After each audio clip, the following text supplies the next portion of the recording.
Well, good afternoon, everybody. I think all our late arrivals have arrived. Delighted to welcome you to this, our next webinar in our social media content series. And today we're going to be talking about how to implement your content strategy in social media.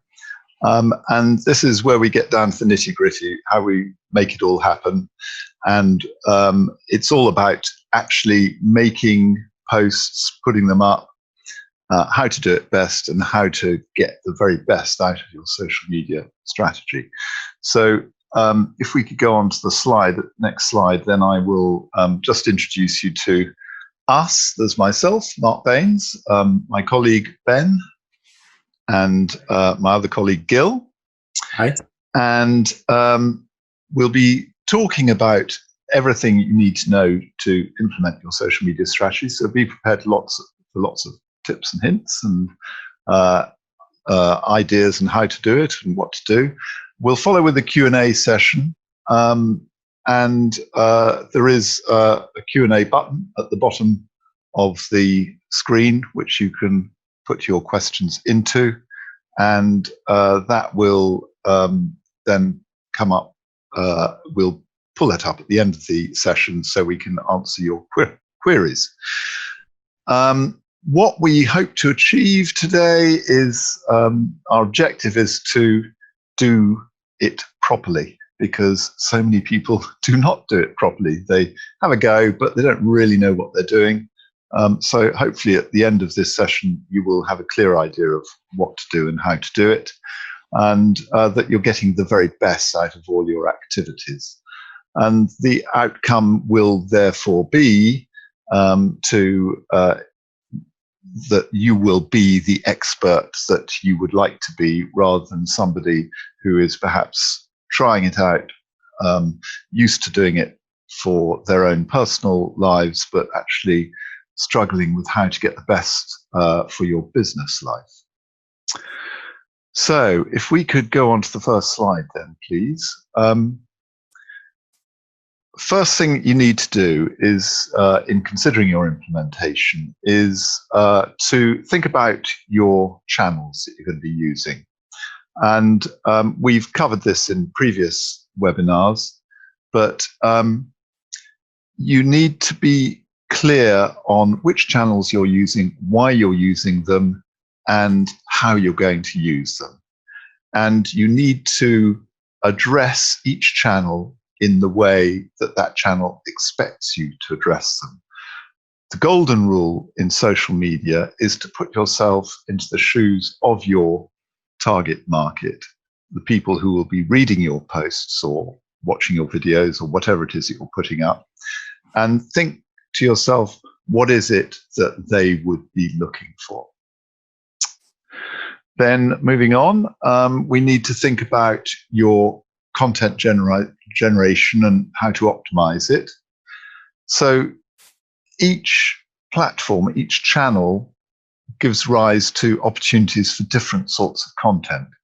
There are lots of different sorts of content. Some of them are expensive, some of them are cheap, free. Some of them are difficult, some of them are easy, some of them are quick, some of them require a lot of forethought and planning. And they all come with pros and cons, and we'll touch on these during the course of this webinar. But be clear on what you want your readers to do in response. Publishing and promotion. Be mindful, I've said, of your strategic goals. It's too easy to get carried away on social media and just do a knee-jerk reaction to something that's come up. Consider, why are you doing this? Will it help you achieve a positive outcome? If you don't know for sure that it will, probably best to drop it. Why are you doing this? Is it something that is going to achieve a benefit for you, or is it something that's just going to waste your time and everybody else's time? And consider which campaigns might be worth promoting. It's not always organic. You can promote on pretty much every platform these days, and you can therefore spread your message much wider. And finally, engagement. This is what social media is all about, after all. It's only partly a broadcast channel. It's primarily an engagement channel. You want people to talk to you as much as you'd like to talk to them. And it's only when they start talking to you that you know that things are really happening and you've got people's attention. So you need to think what you're going to do in your engagement strategy. How are you going to reply to them? Is it you who's going to reply to them, or is it a colleague? And what do people expect to hear back from you? It's not necessarily the obvious thing to reply. You might want to say something slightly different to carry on building the conversation with the person. I think it's probably worth pointing out there, Mark, as well, that engagement is sort of the bridge really between an SEO strategy and a social media strategy. It's not outside of just communications, brand communications. Engagement and the effort in engagement really drives the potential for SEO, where you're talking about sharing content more widely and referrals back to your website, etc. Yeah, engagement will bring about just a multiplication of all your efforts on SEO. I mean, all of this is about SEO as well, but the more engagement you have, the much more effective it will be for you. So now I'm going to pass over to my colleague, and you'll take me through this next slide, I think. This is me, I think, wasn't it, Gil? Yeah, so preparing your channels, Mark's talked a bit about choosing them, and each one has a different slant, a different USP. More and more emerging, as we've established before, and more are refining their approach to their audiences and their audience expectations. So we're going to dress for the occasion and make sure that our channels are ready to use. And we've said again, constantly, we sound like a broken record really, but refer to your strategy and planning and regarding the best channels you wish to use, but also to determine the best time of week and the day to publish on those channels. Gil's going to explain in more detail later about how social media algorithms will,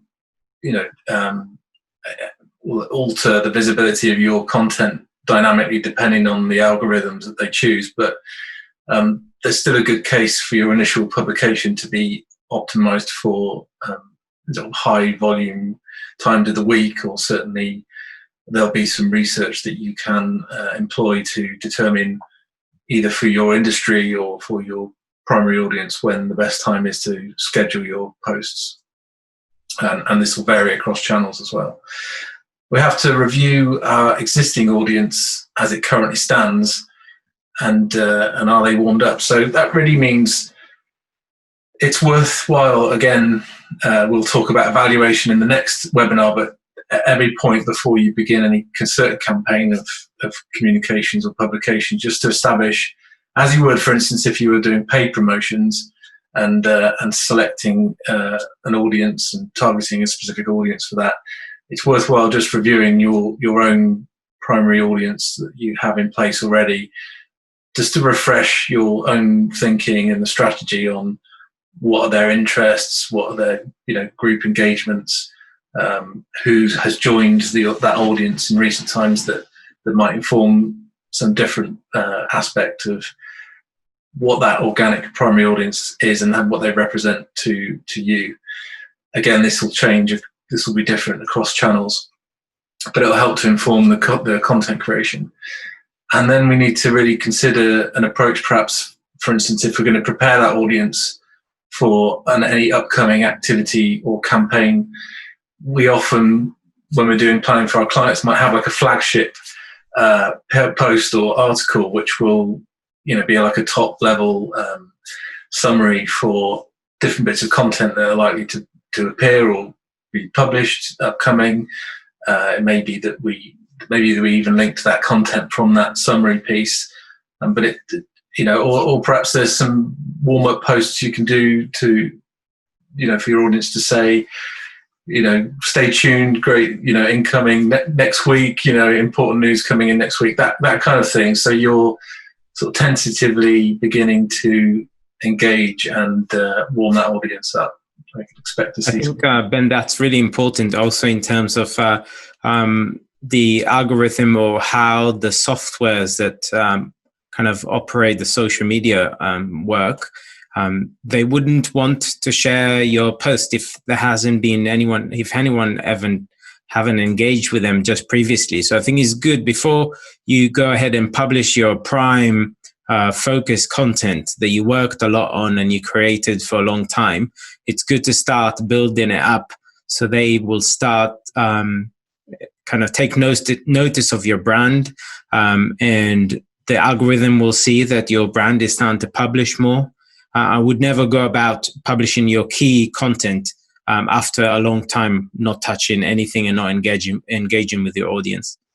Yeah, and it puts you on people's radar, and often clients complain that, well, what do we talk about? We don't have enough to say. And actually, there's many different ways that you can spark off engagement.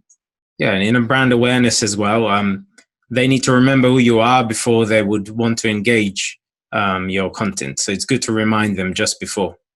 Yeah. So this stands to reason, but often gets overlooked. Make sure your social channels are complete. Make sure you complete all the required profile and company information. The debate rages on whether you should have a presence across different channels or whether it's a holding presence or sending traffic to another channel. But either way, if you have a social media channel, if you have a profile online, make sure that all the available fields are populated, and whatever kind of useful information a visitor can gain from your profile, ensure that all the information is there and correct. Review the use of your branding, standardize its use where possible. Over time, companies, especially smaller companies, sort of the rollout of their brand and the use of their brand and refreshing it, updating it, and standardizing it, should be an ongoing process, really, an ongoing consideration and review. These things get forgotten, and then a new logo gets made and gets rolled out on one channel but not on another channel, or people don't revisit and refresh their brand imagery and supporting imagery. So try as much as you can to take that into consideration when you're questioning the position before you go to publish. And that's really important in terms of brand approval. A lot of customers, before they would go and buy your product, they will go and check all your different channels and see what's going on there. So if they suddenly see an old logo or an account that hasn't been used, they'll be like, oh, this company is just neglecting this audience and not paying attention. Why should I buy from them? I can go to their competitors. Absolutely. And then, as Mark alluded to before, we now need to determine what content types are going to work best and how we're going to generate those bits of content. We have to consider our audience in this and their interests, popular groups, key engagements that they might have. And rather than making too many assumptions, as we've already established, about revisiting who our audience are and what they're all about, what they expect and what their desires are, let's look into that and use that to plan our content. Okay, over to Gil. All right, so it's time to develop your content, and we believe that I believe it's a very important step in the process. Obviously, this is where you were to go ahead and create the most engaging content you can. The problem with creating content, especially when planning in advance, that it can take some time, and people tend not to be very effective on this stage. So I think most of the points on developing your content and our advice today is about how you can be effective when creating your content, so you don't spend too much on it, but you also create very valuable and quality content for your campaign. So choosing what sort of content type will benefit your customer the most. You know your audience better than anybody else. You know what they like. You know their age group. If they're very young, you would want to go ahead and create perhaps very trendy video, sort of Snapchat sort of content. If they're in the professional business, you would want to create more serious and in-depth guides and blog posts and information. So it's very important to identify what content will benefit your customer the most. Always focus on what benefit your audience will gonna get from you. And And then the second way to be effective in developing your content is collaborations. Use the people you know, your colleagues, or other contributors that you can kind of take their time to help you develop in the content. We mentioned this earlier in the planning webinar, so you'll be able to watch. We'll send a follow-up email with links to all our other webinars. But it's very important to kind of use the other people's expertise. And as a marketing or a campaign manager, you're the one to manage the development of the content. You don't have to be the person that does it. I think it's also worthwhile pointing out there, Gil, that as part of the strategy and the benefit of having a strong strategy is that, there are economies of scale to this. You could plan for events or for activity and develop several bits of content in at the same time, and build that into it. For instance, these webinars, we end up with a video, an article, a presentation, lots to talk about on social media. So, and that's just all derived from the planning and the execution of one type of event. So there'll be different people in your organization who've got different skills, and so they might, if it's technical led organization, you'll have technologists of one sort or another, or pharmacists or engineers, whoever working on your product range. And of course, their level of expertise in their subject is much greater than yours, perhaps as a marketer's is likely to be. So use them, and they will be addressing other engineers and technologists. And so you'll be talking to a slightly different audience. So use their skill. Don't try and carry it all yourself. Yeah, defer to the experts. Absolutely, and it will save you a lot of time. So if you were to, if you're not very good in video, get someone else in your company that is very good with producing video to make better quality content. And we are talking now about the next section is about batch content creation. So, for example, when we were planning these webinars, we look ahead and we decided that we're going to have 4 webinars in a series. We planned what sort of topics we're going to talk about in each webinar. Every time we create the creatives and the pictures and the images for this webinar, we will plan them for all of them rather than going back and forth into your designer or into the graphic designing program.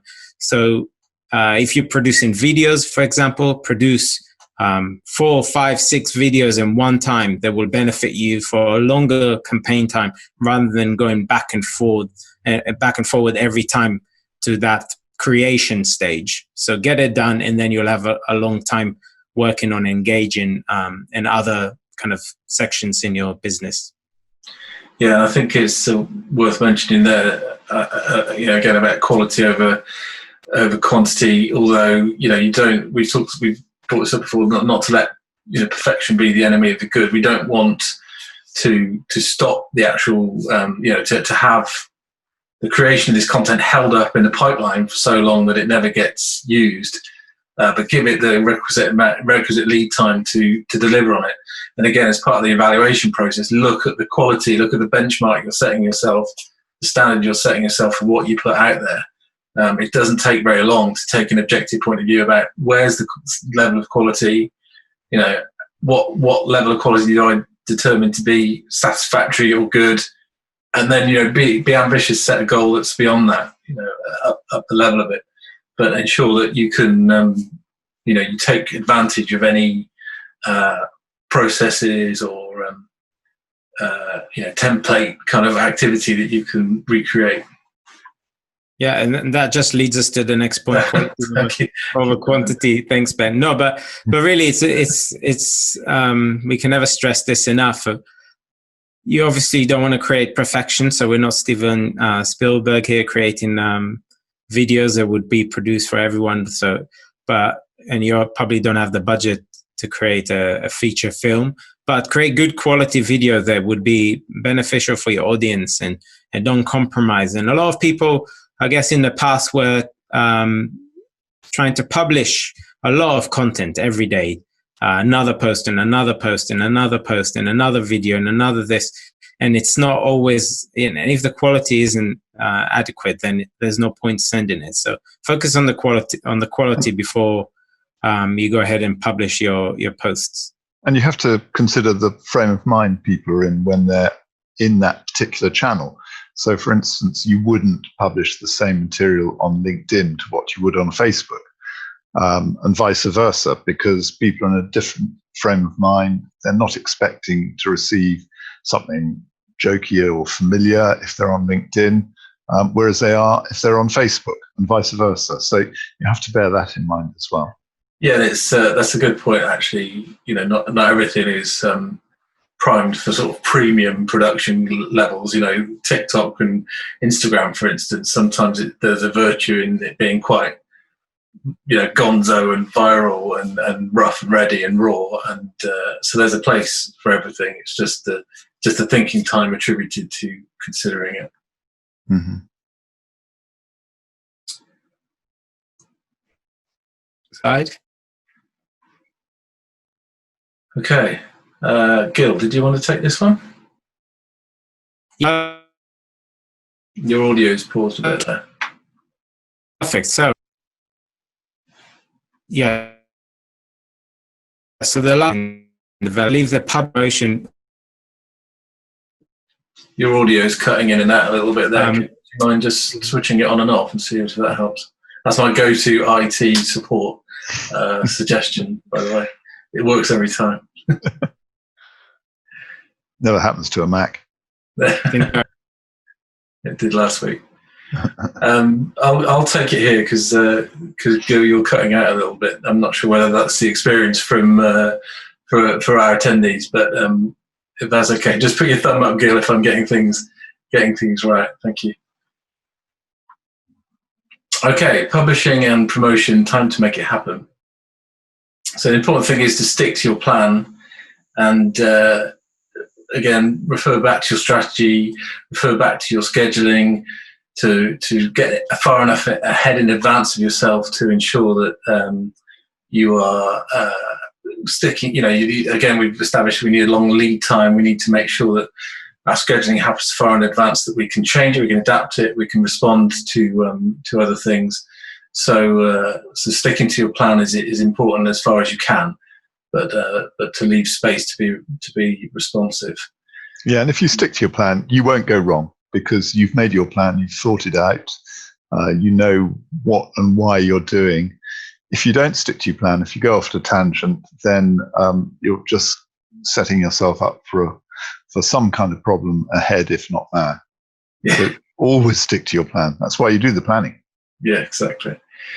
And understand the purpose of the post. So I'm speaking for Gil somewhat, but my understanding of that would be the intention of the post. Every post has a goal. Every post has an intention.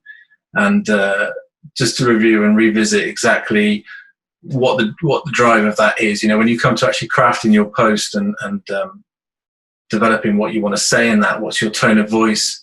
Are you selling?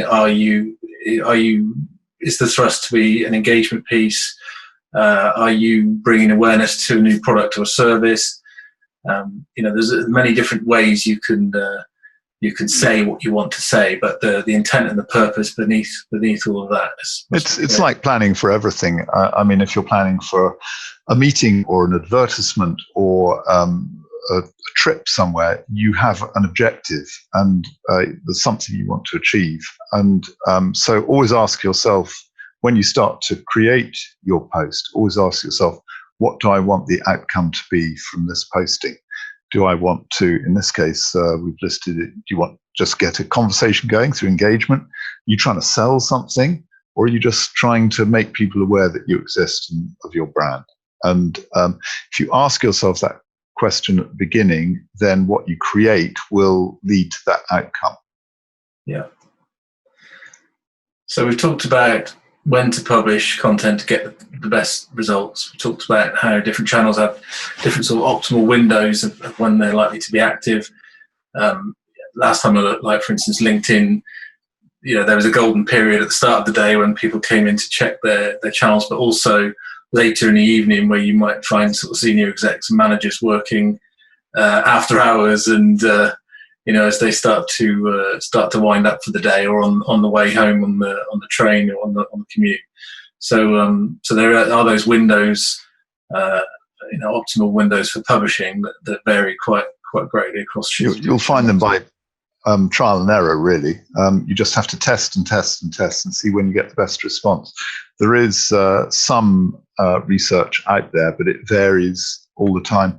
And of course, with current lockdown, all that earlier research is effectively out of the window because everything has changed so much. So the answer is to try posting at different times and see what happens and record everything. Make sure you keep notes as you go through this. Otherwise, relying on your memory is not very safe, really, if you're trying to improve the way you do things. How's your sound doing, Gil? Still a bit of a delay. A little bit of a delay, then a lag there. Still, I think. Still frozen. The publishing management tool. We won't say the H word, Hootsuite, but other tools are available. But we're a proponent of certain tools and products, should we say? Though what we're suggesting here is that having that scheduling facility, that scheduling tool, and the ability to plan in advance and craft what you want to say, maybe even get approval from different sources, manage approval and manage publishing across teams, depending on what your workflow is, then the tools are out there for you to employ. And they'll make life so much easier. I mean, one of the risks of social media is you can seem to be spending a lot of time just frittering it away, trying to get things to work the way you want them to work. Whereas if you've got a tool, then you just set it up, you can schedule it weeks in advance if you want to, and you're then in a position to get on with the rest of your life, really. Hey Gil, how you doing? Well, I think I'm good. Can you hear me? You're good. I can confirm you're...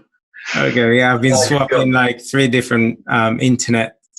It's not great here. Yeah, one thing I wanted to mention about the when to publish your content. So a lot of people talk about when... I know I've missed something. No, that you guys did great, right? I think people talk about when slide. Publish your...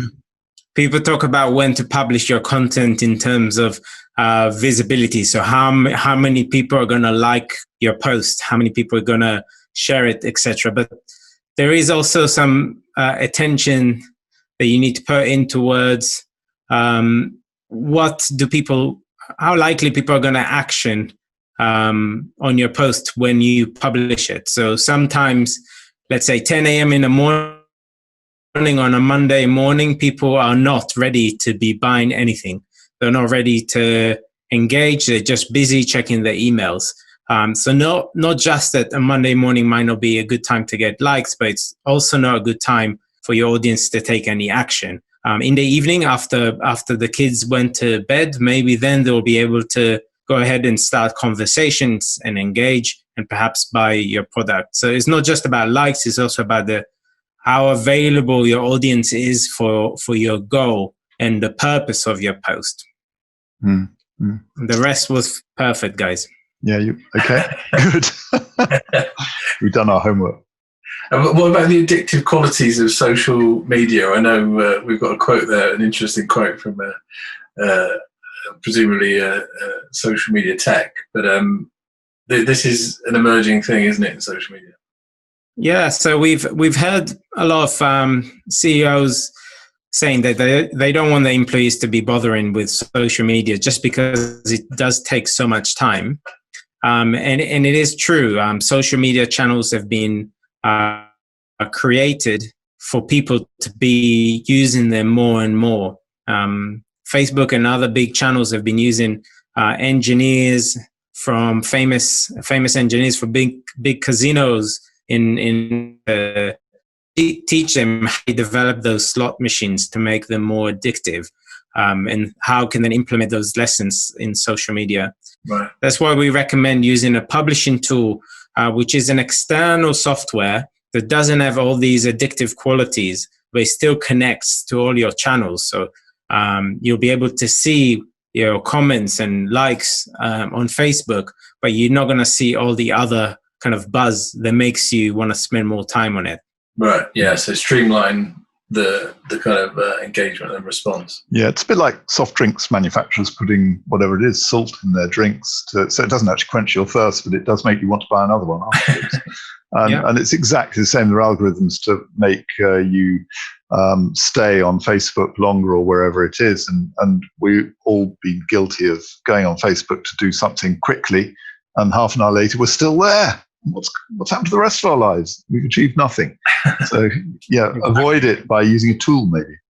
Yeah, and you don't want your employees, or you don't want to be wasting that time whilst you can focus on other things.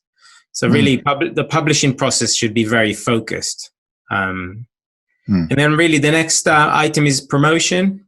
We believe that for any campaign, it'll be good to add, and it really depends on your post, but it'll be good to add some paid ads to run and support it. It depends how successful your campaign. You might need a little bit of a boost to be exposed to more to other people that will be able then to share it, and then you'll kind of snowball, kind of like the snowball effect.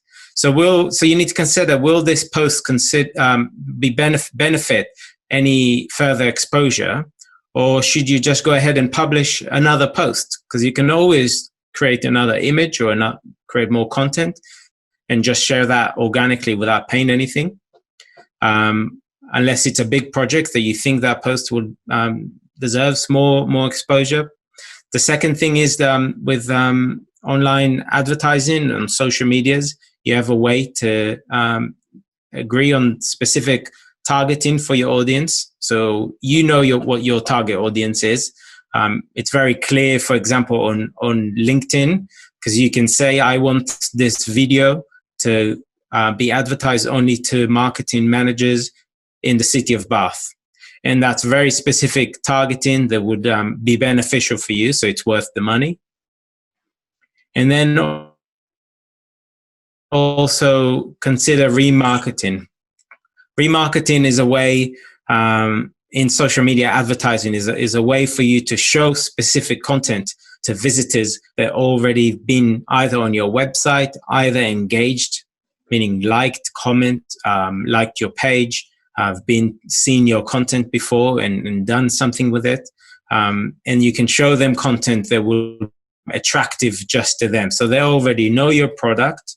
They already showed interest in your content. Now it's just another way to bring them back and get them to convert. And the power of remarketing can't be overemphasized, actually, because there's plenty of research around that will show that remarketing brings about a much greater uptake of your post, whatever it is, your product, your brand. And so a lot of people get slightly fed up at being served advertisements, for instance, if you're going down the advertising route, of something that they've already bought. But believe you me, it's worth it. And I think, to add to that, just the power of sponsored content more generally, never has there really been a better situation for targeted audiences and reaching very sort of specific audiences and crafting those audiences. Lots of small companies will concern themselves with the spend on media, for instance, and what the results likely to be. And our findings certainly have been, even on a nominal sort of spend, the results can be very good, both for driving traffic to certain content or to your website, SEO benefits, you name it. I mean, lots of companies promote the same services and products on a sort of cyclical basis, and the supporting content around that. So certainly for smaller companies, it may be that you try out an organic strategy for year one, and then return to see which content performed particularly well in order to consider applying some sponsored spend to those what would be then refreshed pieces of content. But it can be, in terms of return on investment, I would say it's leading the way really in marketing. One more thing just about promotions. There's two different kind of concepts. So you could either create advertising on social media. So you'd have a landing page that you want to sell a product in. So you'd put an ad on Facebook, and Facebook will serve this to the target audience. And if they click on that ad, they will reach your website.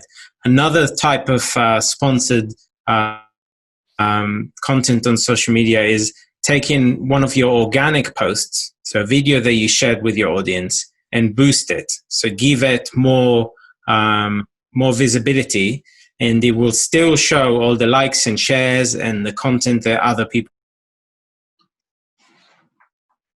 all the reactions and engage, add to it all the people that were exposed to it in the promotion or in a non-organic way. So there's two different sort of advertising avenues there. Yeah. Okay. Should we move on? Okay, and then very quickly, we've got 10 tips for improving your engagement. If you have any questions about each one of these, put it in the Q&A and we'll be able to assist.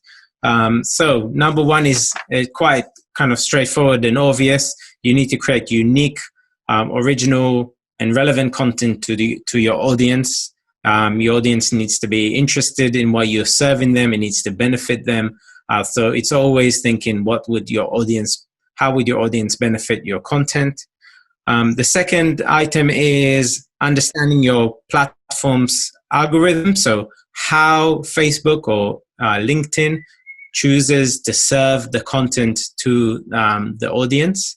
For example, on Facebook, if a family member shares a post, Facebook will show it to you first. You should see what your family said before anything else. So you need to understand how to make your content stand out and show up on top results in the feeds. Always prioritize visuals over text. It's much more popular. People enjoy it. A lot of text can be a bit dry and people might not engage with it as much. So create infographics, create videos, images. The next one is creating socially engaging posts. In the end of the day, social media is a social platform. Any social posts and social events that are happening there will get much, much more engagement. For example, Q&A sessions, live videos, raffles or giveaways, surveys, interviews, live talks, webinars like what we're doing today. All these are great to engage with your audience. The next one is asking questions. So asking questions promotes people to comment and reply to your posts. So you can ask them, what do they think? And any of those questions will benefit the engagement on your post. Always ask open-ended questions. You don't want a yes/no answer. What you want is somebody to comment, and that will engender a conversation, hopefully, because that will open it up to other people to comment as well. But keep the questions open-ended. Absolutely. Another option to increase engagement is teaming up with other brands in similar industries or other industries, brands that you think will benefit you and you can benefit them in return. Remember that you have your audience already that is following you. Maybe they're interested in someone else's product, and in return, the other business could share your content with their audience. And so it's a great way to build both of your company's brands and engaging with other people. Yeah, we don't maybe mention enough about it in these presentations, but advocacy is a big part of strategy. You really want to be building advocates for your brand, and all the way through showing support, showing love to other brands, people you work with, products that you support, suppliers that you love. It's really important to build that support network around your activity. It'll really help to ensure a bedrock for what you're doing. Okay, and replying to comments. So generally be quite quick to reply. If someone's asking a question, you'd always want to come back with them with a reply. However, replying to comments could be beneficial for increasing your engagement with other people as well. So if someone asking a question at 4 a.m. in the morning, there's no point replying immediately because maybe no one else would see your comments. So if you can reply at a time that other people of your audience will be online, it will boost your post, it will bring it up, and they can see that there's some engagement going on, and perhaps they will reply as well. And overall, this process will increase your engagement. Yeah, because the reply will put it back up to the top of your stream in real time. So you don't want it going back up to the top of the stream at 4 a.m., but at 10 a.m., that's pretty good. Exactly. So maybe reply, if you get your very early morning reply engagement piece from somebody else, wait until 10 a.m. before you reply. Exactly. And then also promote conversations. So when you reply, never kind of end it. Never just say yes or no. Always ask more questions. Ask them, what do they think about the product? How can we improve our webinars? What else can we do to benefit them on our next event or the next webinar? And all this will increase the engagement and the conversations. If you ever go on Netflix page on Facebook, you'll see that they're very good in engaging with their audience. They're very good case study to see how replying is more of an art for them, and then their content does kind of crops up more for other users. Yeah, interesting as well to see how these big brands deal with negative engagements as well. Obviously, every company has their own different response in that respect, and unfortunately, when you go onto social media, it's the Wild West out there, so you've got to be prepared for a few gunfights.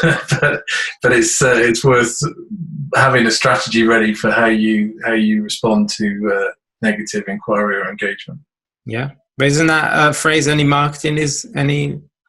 bad marketing is good marketing, or I think that's public relations, but it'll do. Any bad news is good news. Yeah.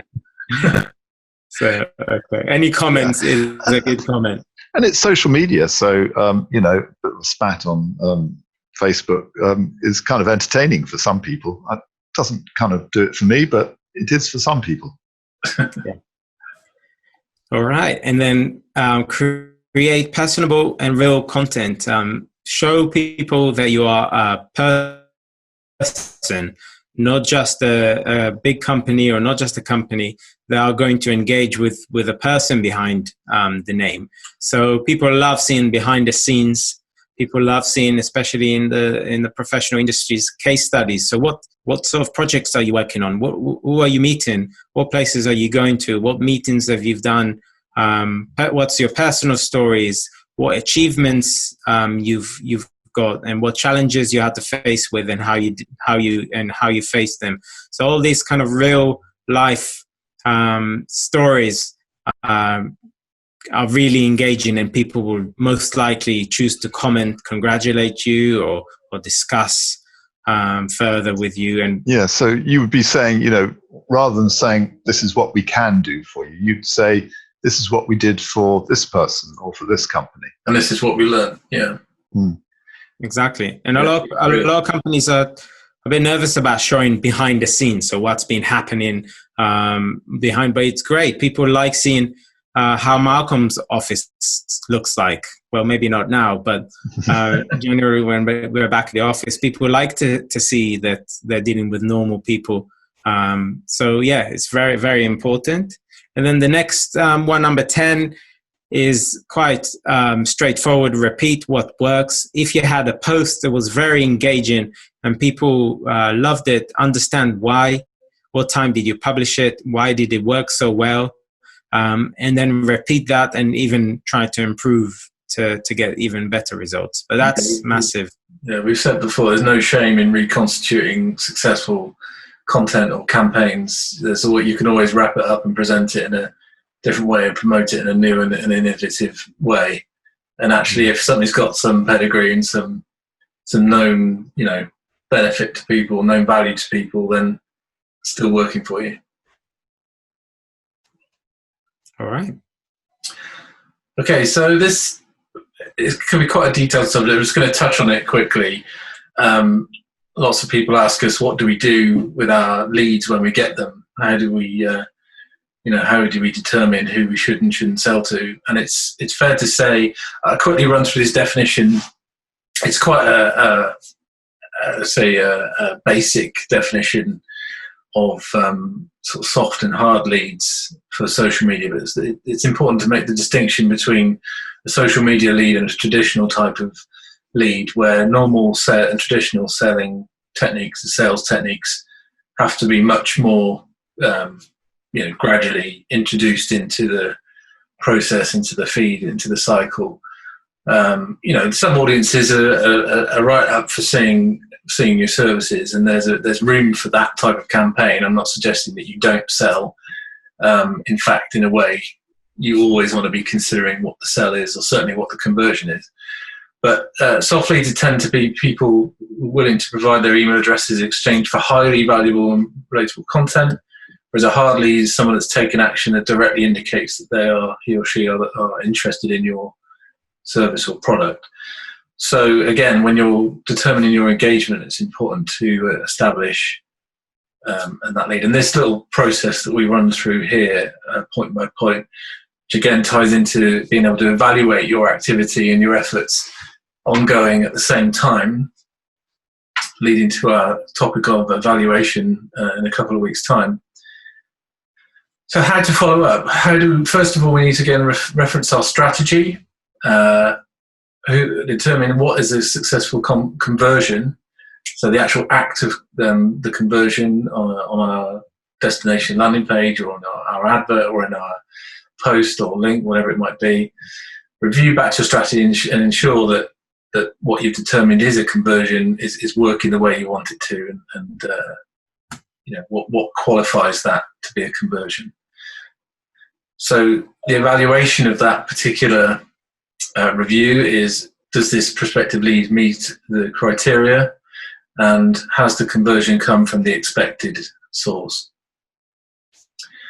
Secondly, we want to ensure that when we're crafting a response or reaching out to our prospective lead, that we are managing their expectations and understanding our intentions and their intentions when they engage with us or show interest in what we're doing. So we need to define the profiles that we create around those leads and conversions as tightly as possible.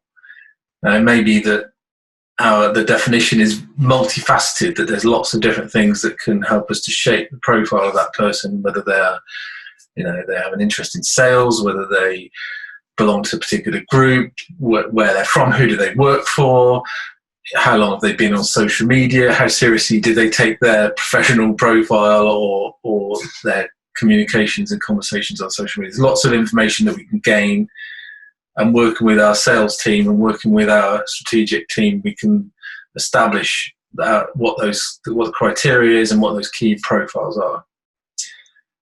And the evaluation really is how well does it lead to being able to segment our audience and make sure that, when we're crafting our responses, crafting our engagement and following up, how well crafted are those responses? How well directed and tailor-made are they for our new relationships? So better lead profiling will help to lead to better conversions, both the active conversion and sales conversions, where prospects become customers. What do you say to your leads, and what is the next step in your relationship? So this is really the nuts and bolts of who says what and when, who's responsible for making contact, what guidelines should they follow. You should be establishing as part of your strategy straight out of the gate, who's responsible for making these responses. Maybe it's the sales team, but they need to understand what the strategy is, what the rules are for engagement when it comes to communicating on social media. So we are really talking around here the conversion of leads from social media predominantly. If a member of the sales team or a rep or someone is given a list of the engagement from a recent sponsored ad campaign, the likes, the shares, the comments, the engagement, so they can see what the kind of take up was, what the interest was.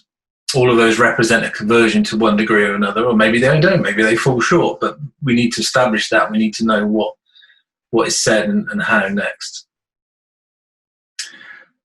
So again, personalize the response. So again, we talked about the lead profile. So we want to be addressing the individual and not the group. We might use targeting for groups and for broad sections of or categories of profile, lead profile. But we really want to get to the crux of how do we personalize our response to an individual and what their needs are and what their requirements are. And then finally, of course, we've got that far, they've shown an interest, we've reached out to them, and then they respond to us. So we need to know really what we're going to say at that point and how we intend to say it. You don't want to get to that point and not know. So because that's really where you're closing the deal, or you're negotiating the next step in your relationship. So be ready for that. Yeah, it's important you have a plan before you start rather than making it up as you go along, really. Okay. Mark, you introduce the next. Yeah, so we're talking about evaluation in the next webinar. That's on the 18th of June. That's Thursday at 3 o'clock. Evaluate the effectiveness of your social media marketing, which is essentially looking at the analytics stats and working out just what was good about them and what's bad and how you might be able to do better in future. So this is really sort of joining together the different parts of the circle so that you're back into the next stage of your social media content strategy. So we hope to see you there, but in the meantime, we've had some questions in and we'd like to just have a look at them. If anyone listening at the moment would like to post a question, we'll get to that hopefully as well. The Q&A button at the bottom. So I think Gil has the questions there. Can you read them out in real time? Can you ask us what the first one is, please? Yeah, so we got a question. Do you have any tips for creating good quality content consistently? Well, yes. Good quality content consistently. Yeah. Consistently, yeah. Well, golden rule, we'll all take a different way of viewing it because I'm the strategist and Ben and Gil all have different roles. And so from my point of view, it's always to put yourself in the shoes of the person to whom you're talking. So look at yourself, look at your company or your product or your service or whatever it is that you're promoting or hoping to promote, and look at it not from you talking to them, but from them wanting to hear something from you. So they're sitting on the other side of the table from you. You've got to get on that side of the table as well. And then you'll be able to consistently create good quality content because you're empathizing with their queries, their concerns, and what they want to know. Ben, do you have something? No, different angle on that? I concur completely with that. Yeah, it's got to be substance first and style later. It's got to, that's the definition of quality for me. But I do think, as we mentioned earlier, set your bar a little bit higher. It costs you nothing to be, to be objective about what you create, what you make. We're all very precious about the things that we make and create, but you've got to be able to take that step back and really take a hard look at whether is it really that good? Is it really going to work for me? You have to be able to do that. Set your bar a little bit higher, and like I said, go for easy wins. Go for structuring and planning content, scheduling content where you can generate lots of things, related things that help support your campaign. That you end up with, a process then that enables you to generate content much more efficiently than maybe you otherwise would. Gil, I'm sure you have something to add to that. Well, yeah, just I agree with Ben, but also don't be a perfectionist. In the end of the day, you want the content to be out. So I think it's hard because, to create, for example, with us, if we wanted this webinar to be 100% perfect, we would all buy professional cameras. We would buy professional screens and backgrounds and microphones to everyone, and we could spend easily 10 grand just to set up a home studio for each one of our in each one of our houses here to serve you the best quality webinar ever seen on the web. But was it worth our time and money and investment as a business to do that? So that's what you need to consider and think. I want to produce video, we want to produce quality content, but how much time and effort would I be willing to spend on it? So, and I think we got a good quality webinars anyway, even without that 10 grand investment in your gear. broadband We're not going to be. I don't know, your broadband connection could do with a little bit of attention, I think. Yeah. Well, don't let the cat. That's intentional. All those glitches, that's all put in there because we're a bit rough around the edges. See, so it's by design. Exactly. Next question. Don't know how many so we've what are the best times to publish content? So that's a big one, actually. Well, I've already spoken about the need to not engage with people or respond to engagement comments at 4 a.m. Do it. So don't rush to do it. Do it when you think people are most likely to be watching and reading, which is not at 4 a.m, unless you're a complete insomniac. And Megan asks about repeating the same post, which I think has come up in other webinars as well. And it's an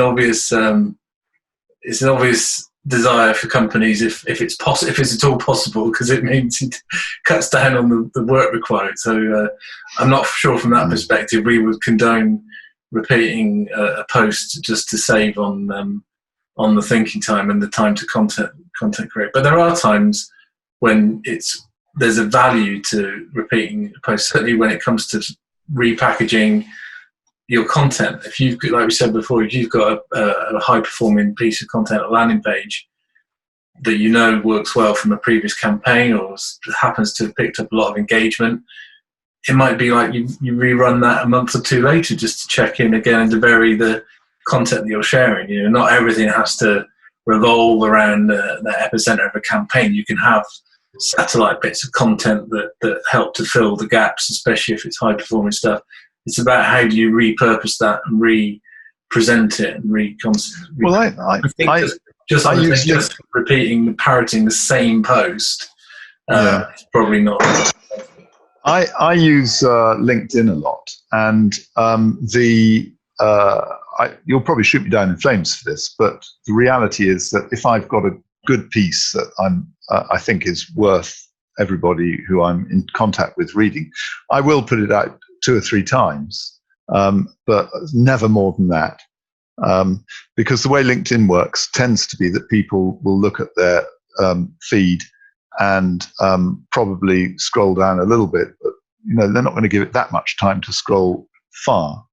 And therefore, you want to leave it for a few hours at least, or maybe a day before you do it again. But it's also like Gil was saying. One common practice there was people used to do in the past years or so is that you would post the same exact post 4, 5, 6 times a day, just to cover all those people that didn't see a post in the morning and chose to go on social media later. And this is not something we recommend now, because all social medias know about it. So they know that if it's the same post and again, they just wouldn't want to promote it to the other people. So what you need to focus on is on engaging. So you have one post and focus on bringing it back to the top of people's feeds by commenting, by getting more likes, by encouraging conversations. And that post will be seen by more people rather than sharing it 4 or 5 times.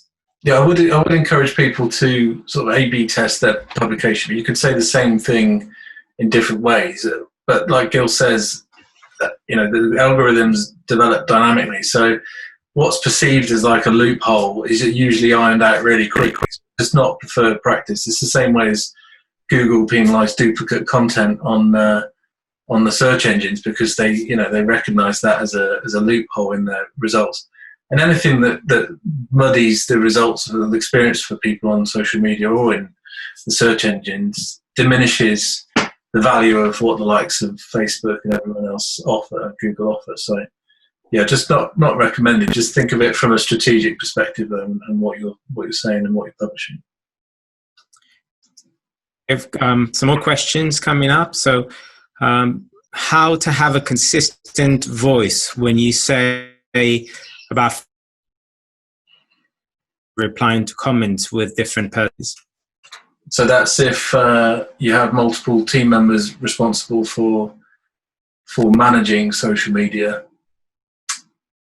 So yeah, I guess if I just touch on that briefly, guidelines, set up a system as you're building a strategy of do's and don'ts of as much as you can, and within the realms of how people can work with autonomy and what they should or shouldn't say, and what they should and shouldn't respond to without either further internal consultation or review. So it's about developing those guidelines and ensuring that that everyone in the team, that it's almost certainly the number of people and the roles will be limited, because you can't have everyone responding directly, but you would broaden out those guidelines to accommodate all of your colleagues and all the employees within the company as to what they can do and can't do. So there'll be levels of access to response and certainly in terms of engagement. And I think there's a lot of power, Mark, to ask the questions. There's a lot of power to have multiple team members from different departments, and it's really as much people as possible to engage with your content, because Facebook or LinkedIn, I guess some of the times they would know that you're working for that company, but a lot of the times if they see a lot of engagement, even if it's from your employees and other connected kind of members of your team, it will still boost the post up to the top. And one more tool that you'll be able to use, we mentioned social media management tools. A lot of them have approval kind of flows that if some of your team would go ahead and create a post, you as a manager will be able to approve it before it's been published. Same for comments and likes, etc. So this is something you can look at or speak to us about. That's a good question. So Sarah asks, how do we find out when the most received times are for posts and other engagement that they create? Is there anywhere that Sarah could look for that sort of information? I mean, it changes all the time, doesn't it? To be fair, so we often have to reference third-party sources for that sort of information.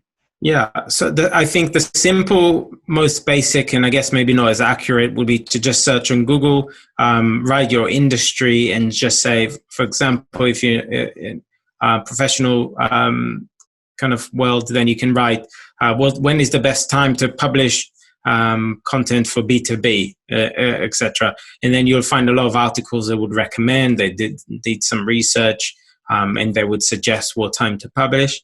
But also social media management tools sometimes would have automatic schedule features. You'll be able to say, this is a post, I want it to be post tomorrow, and they will, from the experience I have in listening statistical information they've been gathering, would decide when is the best time to share this post. But those tools do come with a cost, and normally it's only in the premium subscriptions. Yeah. Okay, Florence asks, is it okay to like your company pages and posts, presumably as an individual, once you've published, and to get your colleagues to do the same? On LinkedIn primarily, she says. On LinkedIn, sorry, yes. Yeah. What do you think? I think it's fine. You still need to make sure it looks organic. So if every time, again and again, just the same people comment and reply to your post, then it seems like that you're not getting engagement from your audience. It's just for kind of like your team. However, I do recommend it because it would prompt those posts to come up more on social media. So it's kind of like a fine balance, and you need to see each post specifically. Yeah, we always encourage our clients to like their company posts. But if after a while you look at it and you find that the only people liking it is you, and it's always you and your colleagues and no one else, then I think you have to try a different strategy. One thing more beneficial would be to get your team members to share it and get that content to be shared with their followers and their connections on LinkedIn. I think that's it. I think it's not necessarily a case of should or shouldn't. You should definitely be making your team and your company your biggest advocates for your content and the post and sharing it. They're kind of an active army of influences there. And likewise, we encourage companies to ensure that their employees and their colleagues are all, their profiles are all up to date and advocating for their employer and for their company. It costs nothing. In fact, prospective employers look really favourably on it. So rather than should or shouldn't, I would say definitely do it. As Mark said, if over time you're not getting the engagement from other audiences that you intended to, revisit your strategy, have a look again at what the groups that you're reaching out to. Maybe then it's time to look at promoting some of this content to reach a broader audience, because you're not going to reach those prospective audiences, those audiences that don't follow your page without reaching out to them. I would also say, is sort of in line with that. People often ask about, how should, if you're an admin of a company page, how should we be engaging as a company? And unfortunately, you can't go and engage with everything as a company with sort of carte blanche, but you can on LinkedIn determine some specific tag feeds that you want your company to be able to make commentary on. And if those tag feeds are, I think you can define 3 at the moment. If those tag feeds are broad topic enough, so for us, for instance, we're a marketing company, so it's hashtag marketing. We have then the option to go in and become an influencer as Marcom, the company. So it's definitely worth thinking about your outreach in that respect as well. Okay. That was a really good webinar. Thanks for everyone who stuck around, and in spite of our technical difficulties, some really great questions, and look forward to seeing you in a couple of weeks. Yes, thank you, everybody. Just a little bit about us. We are Marcom. We're a digital marketing agency. We're a full marketing agency, actually, and we look after all the different aspects of your business that you'll see on your screen now. And we are specializing primarily in inbound marketing these days, because that seems to be where people want to be. And in the lockdown, there's not a lot of choice out there, really. So it's all about attracting business to you. If you'd like to talk about this and getting an inbound marketing strategy going for you, then do please get in touch and we'll meet. And in the meantime, thank you very much. Yeah, well, thank you. We'll be sharing this just before Mark wraps up. We're sharing this on our blog as an article with the presentation embedded and the video for any of you who want to share it with your colleagues or anyone you think may have missed it today. So, and we'll send out an email to everyone about that as well. So keep an eye out for that in the next few days. So if we don't see you before, we'll see you in 2 Thursdays' time. On the 18th, isn't it, I think? At 3:00. That's it. Thank you. So we look forward to that. Thank you very much. Thank you. Bye.